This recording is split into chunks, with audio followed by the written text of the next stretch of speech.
I'm here in Seattle's Pioneer Square about to get a tour of Undead Labs, the creators of State of Decay 2. And who better to give me that tour than Jeff Strain, the executive producer of the game. Hey, thanks for having us. Eric, nice to meet you. Thanks for coming. Nice to meet you too. Yep. So first off, Undead Labs.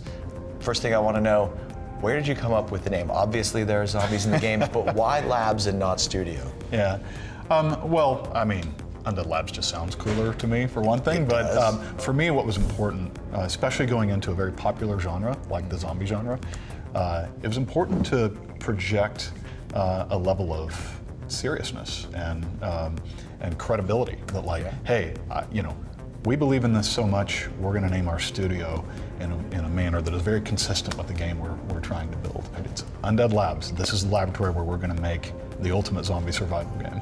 And so when Undead created the first State of Decay, which came out in 2013 for the 360 and came out on PC, that was your deliberate intention. This is what our studio is going to do. This is the type of game that we're going to make. And it started off pretty small, but I can see it's grown into something pretty large here. Yeah, it did. But our goal was to build a game that was built around this notion of survival fantasy, right? Rather than us telling a zombie story to you, what we wanted to do instead was build a sandbox and give you the tools so that you could tell us your zombie survival story, right? You know, at its heart, what we're trying to do is give you the ability, when you sit around with your friends and you're like, what would you do, right? Everybody has their what would you do story. Yeah. We wanted to make a game that answered that, let you answer that, right? That modeled that experience. So yeah, that was the explicit goal, and you know, we were very humbled and appreciative for the fact that it did exceedingly well, and now we've had the opportunity to work on a bigger and more polished sequel to that experience. Yeah, I mean, you're upping the ante in every way, adding so much, a lot that fans have been asking for, a lot of things that seem like logical progressions for the series, and you've got quite the team behind you helping to build it. What do you say we go take a look around the studio and see what everybody's doing? Sounds good. Cool. All right.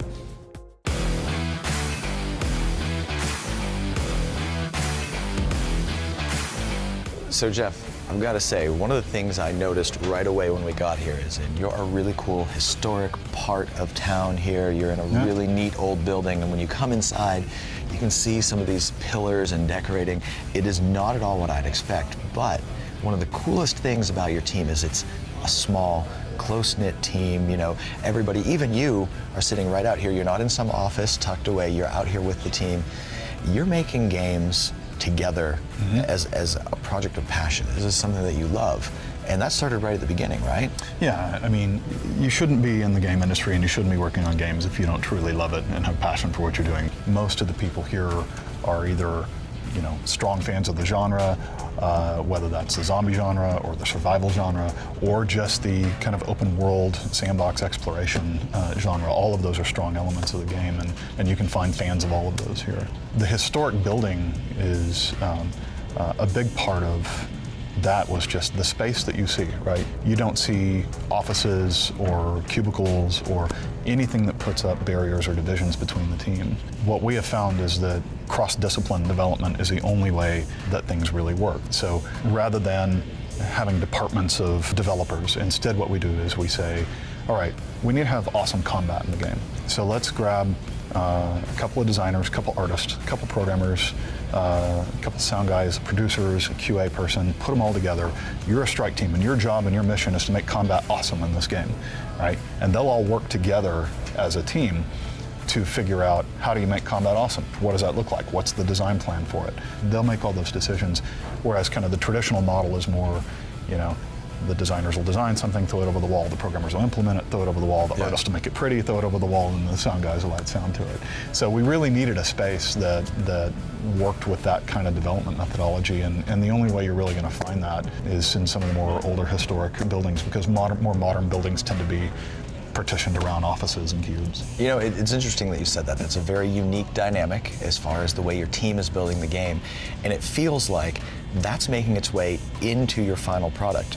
With the co-op elements that are going to be in State of Decay 2, you're really working together with a team to make, you know, the best survival efforts you can. It's interesting, do you think that your team's culture has made it into the games?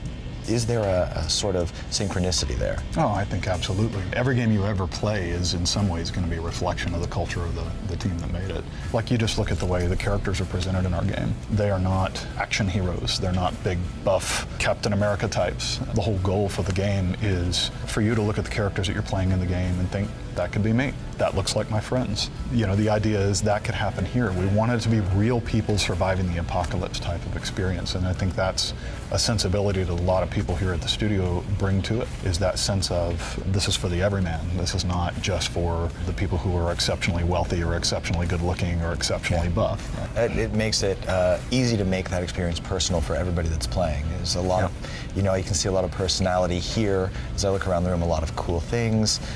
Speaking of that, there's a cool thing that adds a lot of personality to your studio. I figured you guys would see that. That I kind of want to go over and take a look at. Yeah, you bet. Let's check that out. Okay. So, Undead Labs, I guess it makes sense that there are lab coats here, but there's one for every member of the team. Tell me, how did this come to be? It's part of your first day welcome kit to the lab. We started this kind of almost as a joke, this tradition of like, hey, on your start date you get a lab coat, haha. But then what happened is, as we started going to PAX and various shows and showing the game, we would all start using our lab coats as our official team uniform.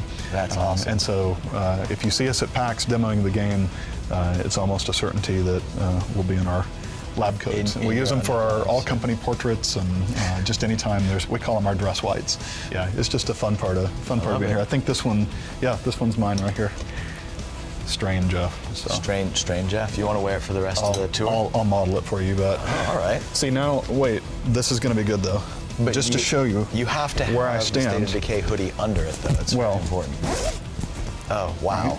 So you've got to have the T-shirt. The T-shirt. You've got to have the hoodie. The hoodie. You got to have the lab coat, and then my socks. No, not really. The socks.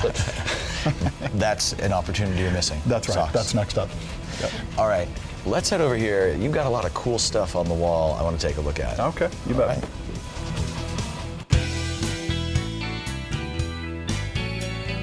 So we're in front of a wall of really cool stuff, and we'll get to that in just a second.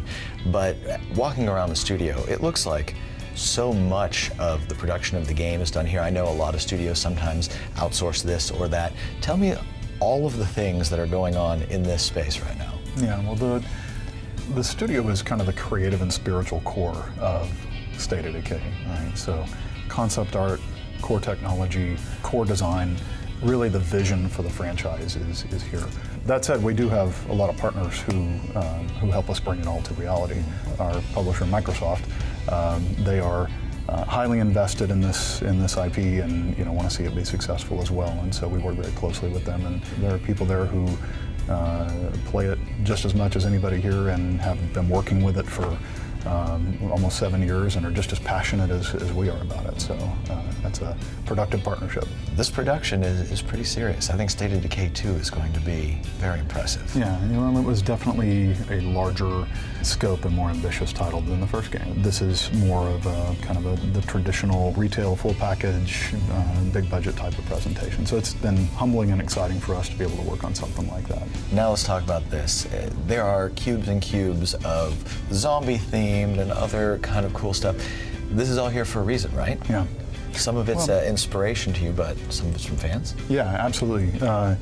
In terms of inspiration, the genre we work in with the zombie genre has just, as everybody knows, like some fantastic canon, right? I mean, we'd be fools not to completely immerse in all the original Romero movies and the Max Brooks, Day of the Dead, World War Z, Zombie Survival Guide, those kinds of things.